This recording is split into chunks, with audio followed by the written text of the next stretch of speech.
Welcome to the Millennial Legends channel. My name is Dag and I'm your host here.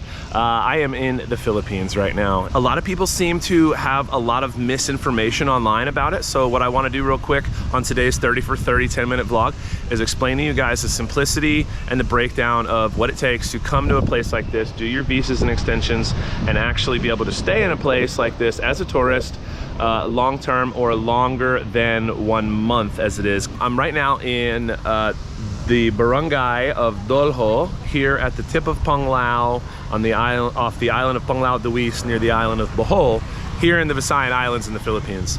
I'm here at the immigration office. It is behind me, as you can see right here.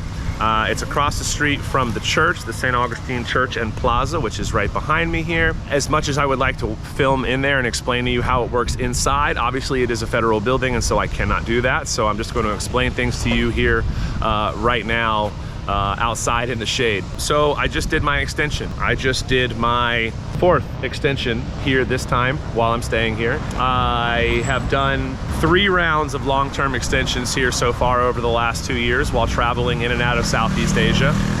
When I come to the Philippines, I really enjoy it. I love it so much that I tend to stay for a while. And as long as you do things right and do things proper, that's okay. I know that on some islands, immigration can be a little bit different, especially in the major cities and the major metropolitan areas. It can take a little bit longer and it can be a little bit more difficult, but here it's pretty simplistic. There's a wonderful office full of amazing staff inside, and the prices are listed extremely simple inside. What you do is you show up as early as possible. They open, they're supposed to open at 9 a.m. They will open earlier. These guys are awesome. They tend to open at like 8:15, 8:30 in the morning. You bring your passport with you and whatever you need, your information, and then you need to have the basic information of where you're staying, phone number, and who you're staying with.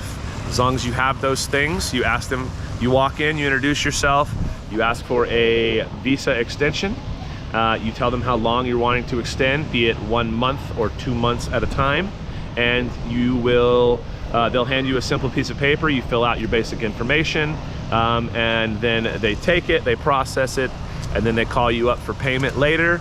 And then after that, you're good to go, and you just sit back and wait until they hand you your paperwork.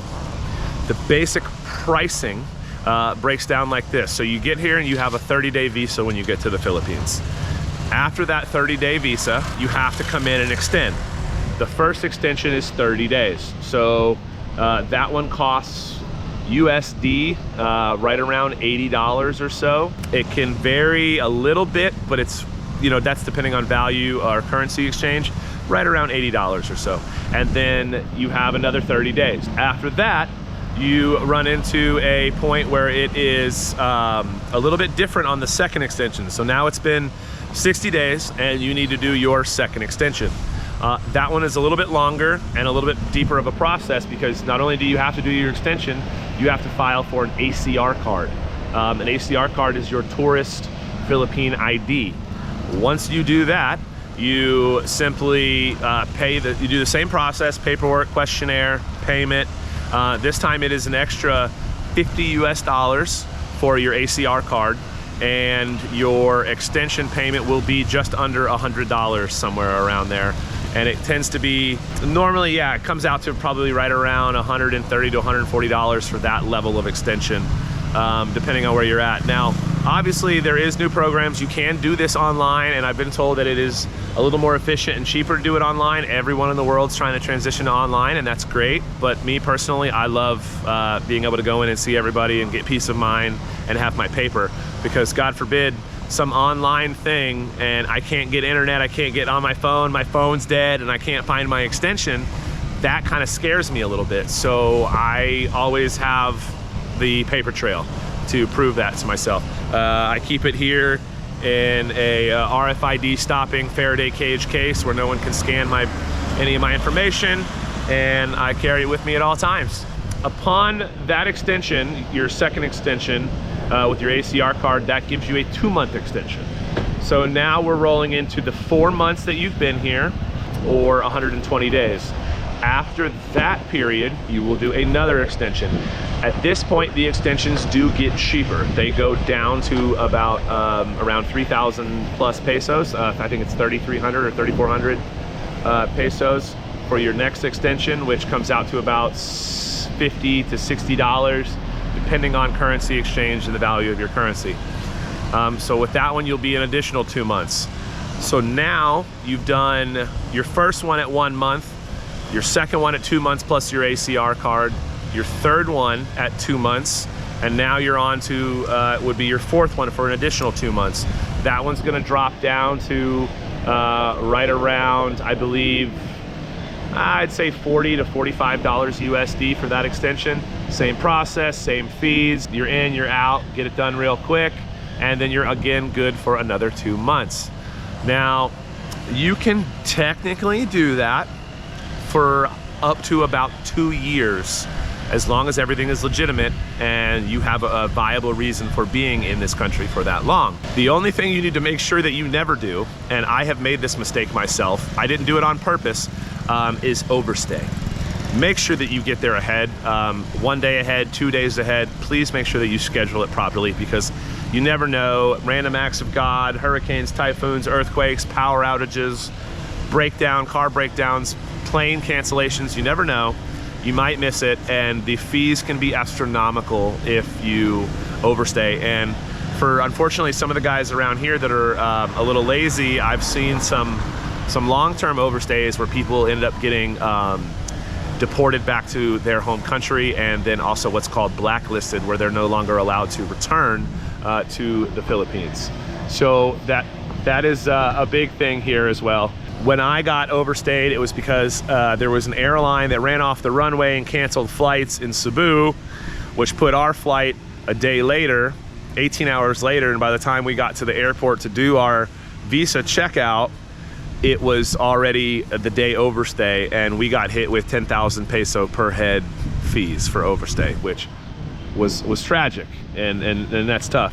That can run probably around 180 to 200 US dollars, depending on your currency exchange. Now, one last thing I want to put in here for this quick vlog for you guys, and this informational, is if you stay for more than 6 months in this country, in the Philippines, and then you choose to then leave, you're going to need to do what is called an ECC, which is a electronic clearance certification, where an exit clearance certification, excuse me, where you have to then bring in 3 passport ID photos, 3 photocopies of your current visas and extensions, and your passport, and then that costs an additional 500 pesos. And that does take, instead of coming in and coming out right in a single day's processing, that can take up to 1 to 2 days processing for your ECC clearance. So if you're planning on staying in a country like the Philippines for a long term, if you're planning on staying long term in a country like this, you need to make sure that you do it right and follow the rules, follow the guidelines, and never disrespect the home nation that you are staying in. The ECC clearance is super easy. Once you get it, then you can go get on a plane and leave the country. And that's really honestly about it. That's the simplicity of immigration. There's nothing else to it. I've heard so many crazy things. I read so many crazy things online, especially from a lot of these older expats who have been living here for a long time. There used to be these things called fixers, or people who you can just give them money and they'll go do it for you. Listen to me, don't do that stuff. If you hear it, if someone offers it to you, do not do it. Do it the proper way. Come into the office and get it done yourself. Have that visa extension in your hand, have that peace of mind, and you can go about your day and enjoy your life and your vacation in the Philippines. It's just that simple, you guys. So I hope this information is educational and informative for you. I hope I didn't misrepresent myself or anything here with the government in the Philippines. I love the Philippines very much with the bottom of my heart. That's why I've been here so long, and I will continue to stay as long as I can, in and out. And who knows, maybe one day I'll become a resident here in the Philippines. So this is my 10-minute informational vlog for today. Thank you so much. Please make sure you hit the like button. Please make sure you subscribe. And if you'd like to become a channel member and support my channel financially, I would really, really appreciate that. All you gotta do is click the join button. If you have an Apple, an iPhone, or a Mac computer, you need to be on the computer itself and on the actual web browser signed into YouTube to be able to become a member. If you're on a Samsung or an Android phone, it's very simple. You just hit that join button right there on the bottom of the screen, or at the top of my homepage. So thank you so much. We love you all. God bless. And I will see you guys in tomorrow's vlog. Cheers, you guys. Later, legends. Peace.